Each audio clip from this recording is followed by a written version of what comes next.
বিরক্ত করে লাভ নেই। যা আছে তা দিয়ে দাও। কারণ মাদকাসক্ত ছেলের কাছে মেয়ের কাছে কোনো কিছুর দাম নেই। তাই বেশি যত্ন করে আদর দিয়ে লাই দিয়ে মাথায় উঠিয়েছ, এখন নামাবে কীভাবে? তাই যা আছে সব কিছু দিয়ে দাও, নতুবা তোমার সমস্যা হতে পারে বা ঝামেলা হতে পারে।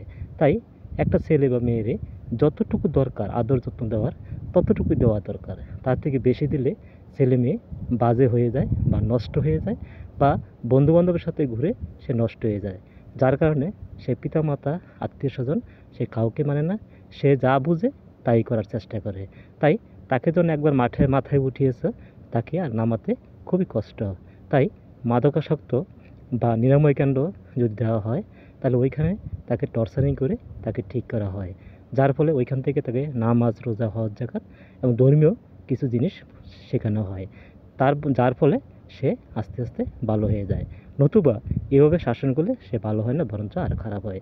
তাই যতটুকু সম্ভব তাকে নিরাময় কেন্দ্র দিয়ে তাকে বুঝিয়ে শুনিয়ে নামাজ রোজার দিকে ধাবিত করে তারপর তাকে আস্তে আস্তে ভালো করতে হয়।